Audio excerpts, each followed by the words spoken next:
Cela alimente encore davantage la division entre les hommes et les femmes. L'une des raisons est la fin de New. Je pense que ça a toujours été ainsi. Les femmes poussent les hommes à agir.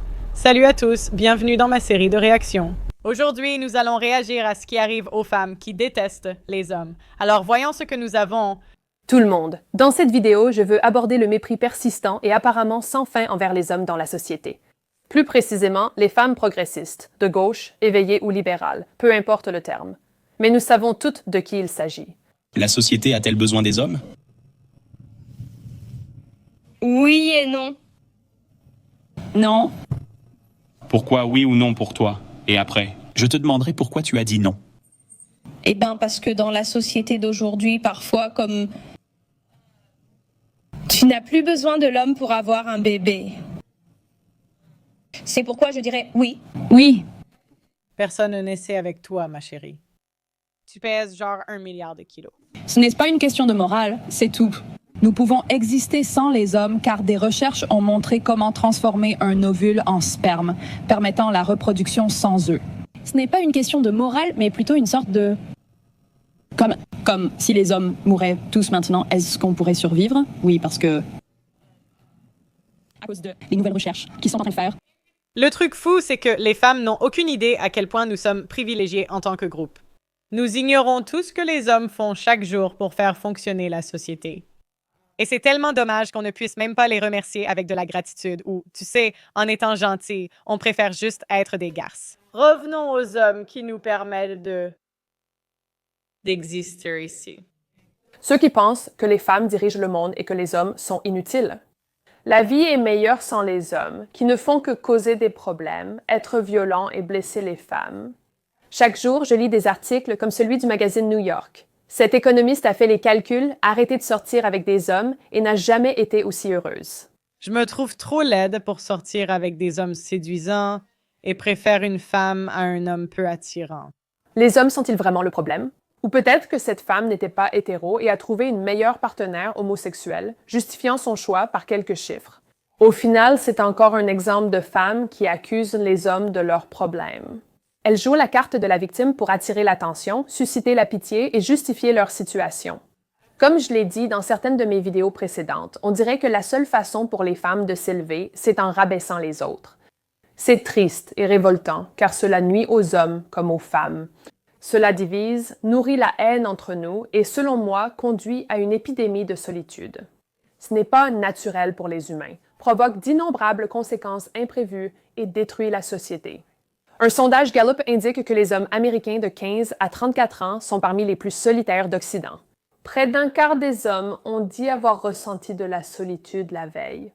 Cette tendance existe aussi dans de nombreux pays occidentaux riches, comme l'Irlande, le Canada et le Royaume-Uni, tous dépassant 20%. Beaucoup d'articles attribuent la solitude des jeunes hommes à la pornographie et aux jeux vidéo. Je peux me tromper, mais je crois que c'est juste une façon de faire face et d'échapper au fait d'être constamment rabaissé et rejeté par la société. Chaque jour, des histoires ridiculisent les hommes forts et nient leur utilité pour la société. Oui, parce que la société se moquera toujours de tout ce qui profite aux hommes et le critiquera. Si cela profite aux femmes, là, ça ne pose aucun problème. Encore une fois, on constate une haine envers le porno, mais aucune envers les femmes sur les réseaux sociaux. A besoin des hommes pour fonctionner, dénigre l'idée que les enfants ont besoin d'un père, élimine les espaces de camaraderie masculine et ridiculise l'idée des hommes comme protecteurs. Parce qu'en réalité, ce sont elles les prédatrices violentes. La société moderne a, selon moi, égaré les hommes vers le dénuement et le néant. Un pays où les rôles biologiques masculins ont été remplacés par des concepts étrangers idéalisés par des femmes rancunières. Ceci n'est pas normal et nous ne devrions pas exiger que les hommes l'acceptent. Historiquement, dans les sociétés tribales, de chasseurs-cueilleurs et guerrières, les rôles de genre découlaient souvent d'une division du travail dictée par la survie.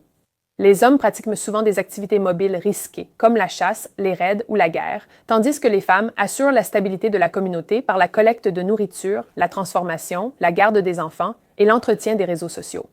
Bien que les hommes et les femmes vivaient généralement ensemble dans des communautés partagées, il était courant que les hommes passent de longues périodes loin, en groupe exclusivement masculin, pour poursuivre ces activités. Cela favorisait non seulement des liens forts et des hiérarchies masculines, mais renforçait aussi leur rôle de protecteur et de pourvoyeur.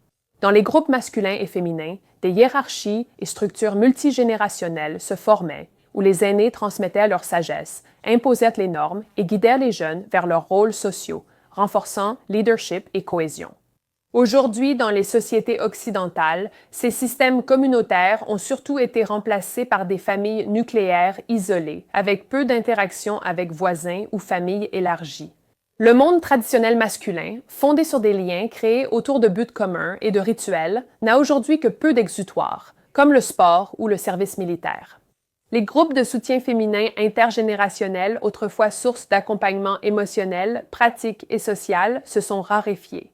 Cela conduit les femmes à dépendre plus de leurs partenaires masculins pour le soutien autrefois fourni par les communautés féminines.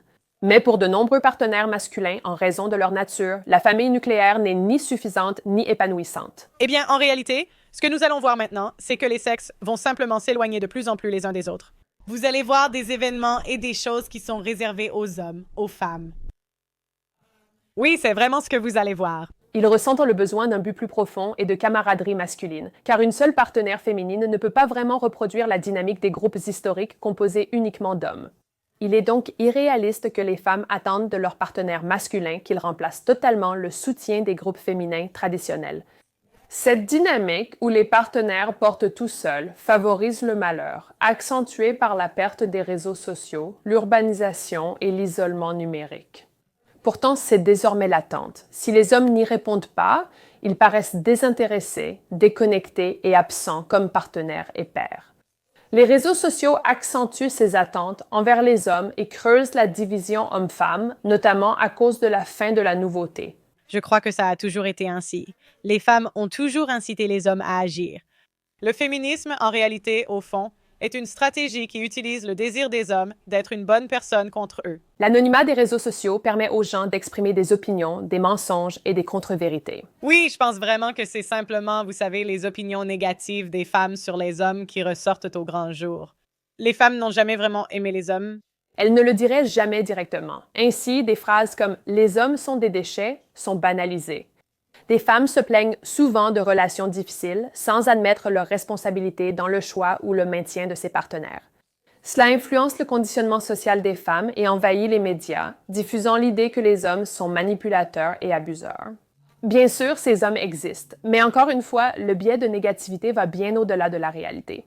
Lorsque les femmes entendent sans cesse qu'il faut se méfier des hommes, cela renforce la peur, la méfiance et le dégoût envers eux. J'ai perdu la seconde moitié de la vidéo, donc je vais en faire une série en 2 parties. Dans la seconde partie, j'expliquerai comment la dévalorisation des hommes impacte les femmes, ce que peu remarquent. Oh là là, tu ne trouves pas ça fou? C'est comme faire une vidéo sur l'impact d'un sujet sur les hommes. Et elle répond, parlons des femmes. Pourquoi ça tombe toujours sur les femmes? C'est toujours nous. On doit toujours tout ramener à nous. Dites-moi en commentaire ce que vous en pensez. Étiez-vous d'accord avec son point de vue? Aimez la vidéo, abonnez-vous et à bientôt.